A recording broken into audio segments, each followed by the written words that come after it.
Hey buddy, what's up? Today, we're looking at this thing. Now you might be asking, what the heck is this thing? It looks like a brick of metal that has a weird little white circle oval thing on it. What is this? It's a controller, and it might just be one of the coolest controllers I've seen in quite a long time. This is the Mcon. It is primarily a mobile controller that has a neat little gimmick. So for those of you unks out there like myself, you might remember a little phone called the Xperia Play, or maybe even the PSP Go. That cool little slide-up mechanic that revealed all the controls and stuff underneath the phone or screen. Well, that basically is what the Mcon is, but it's brought into the current decade. And honestly, it's kinda cool, but it also kinda frustrates me. So let's talk about it. Right out the box, you get a little bit of documentation, a little metal ring thing that you can connect to your non-MagSafe phone, and that's pretty much it. You scan a little QR code if you want more information, which I highly recommend, because there are some neat little functions that this thing has that aren't really disclosed in the documentation. And that's kind of sad because this thing can do a lot of cool stuff and has a lot of cool features. Now, primarily, I will be using my iPhone for this review, showcase, whatever you want to call this thing, mainly because that is kind of the target demographic I feel this device is centered on. It does work with Android devices, and I would argue, honestly, it might be better on Android devices. However, yeah, I have one of those flippy phones, and this thing doesn't work as well for that particular phone, mainly due to where the MagSafe ring can go. Now, this also allows you to adjust that little MagSafe puck that connects to your phone. However, unfortunately, due to how most of your flip phones are designed with that hinge in the middle, it makes it almost impossible to get this thing centered unless you play it like this. And honestly, I can see this working for a lot of really cool games and stuff, depending on if your phone allows you to play any app on the outer display. I would say this probably would work better if you had the fold versus the flip, or your equivalent, but it's just something to keep in mind depending on the phone you have. Now, let's swap over to iOS and see how things are going there. All right, we're on iOS. Awesome. Let's fire up the Games app. Cool. All right, let's try Uma Musume. Why not? Oh. Well, okay, fine. We'll try Goddess Nike. Let's see if that. Oh. Well, I'm sure reverse 1999 or. Oh. Yeah. Okay. Here's the biggest problem I have with this device personally.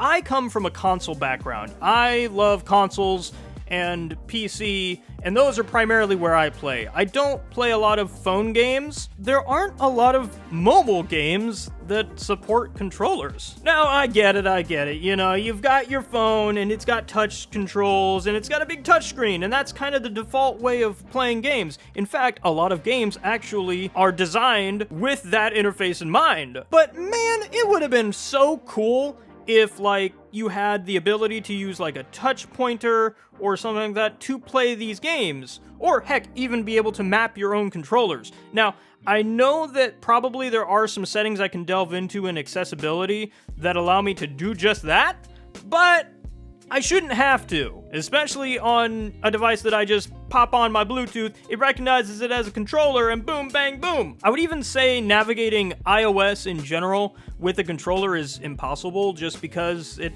doesn't allow it. And that's kind of sad because over on Android, it's actually a pretty cool experience. It basically lets you select things and works as you'd expect. It's not perfect, mind you, but it at least works better than the iOS counterpart. But that's okay. I've got Japanese rural life simulator to sit there and test this with, so let's try that out. Okay, it works good. Oh man, my hand's getting a little uncomfortable. I mean, there is a lot of weight on the upper half of this device. I feel like it needs a little something. Hold your horses there. Let's deploy the wings! That's right, this controller has its own set of wings! While they're a little thin, I don't really see how else they could have implemented these without making them this thickness. And I will say, after gaming for a long session, they actually don't feel that bad. But I hear you. You know, this thing's a little on the heavy side, you know? I've sat there and I've played for hours on end, and man, I really just kind of want to, like, sit back, relax, and really delve into a game without holding this thing up. Well, I've got another party trick up my sleeve. Go ahead and hit that button. And boom!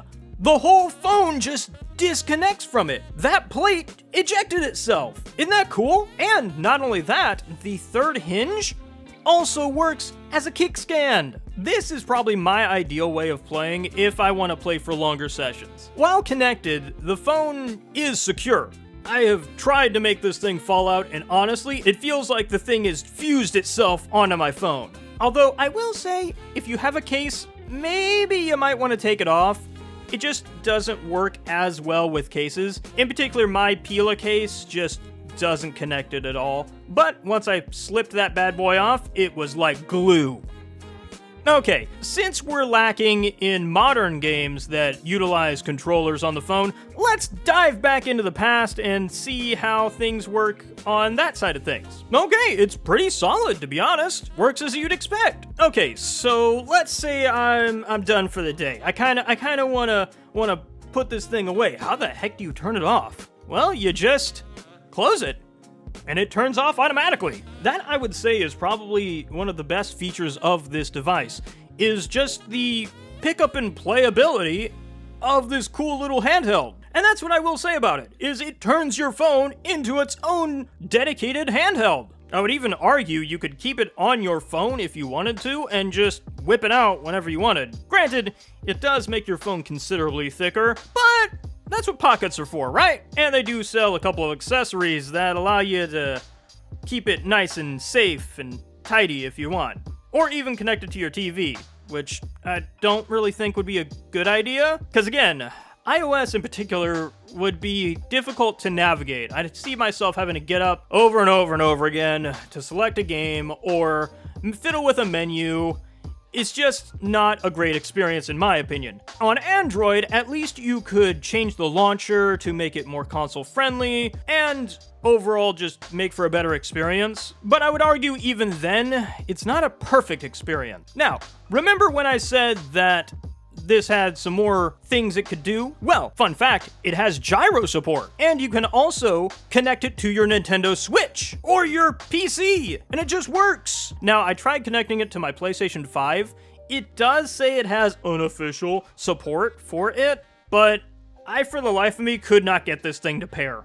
It just wouldn't. It shows up as a DualSense 4, which I suppose would, in theory, work. It just never pairs. Now, on the Switch side of things, it paired like a dream, and it just worked. Granted, you can't wake the system from sleep like you can with a Pro Controller or the Joy-Cons, but I'd say in a pinch, if you're like, man, I really want to play my Switch, but my controllers are all dead, this got you covered. And that, I think, is my biggest gripe with this device. It feels like the best controller out there for mobile, but it's on the worst possible platform. If you're wanting to play retro games on it, it works fantastic. But if you're looking to play modern games, outside of a few of the top contenders, I think your time's better spent elsewhere. And those are my thoughts on the Mcon controller. While I think it's a top-notch controller and has a lot of cool features and gimmicks, I think it's on the wrong platform. And I think that is going to be its biggest deterrent from people buying it. There's just not a lot to play with it, unless, you know, you sail certain high seas. But what do you think? What would you connect to the Mcon?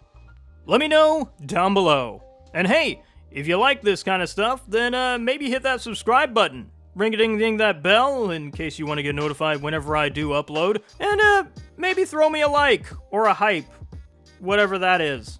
Until next time, I have been your guide into the unknown, Will-o-Wisp. And I will catch you guys next time with more crazy content in the future. Until then, bye-bye!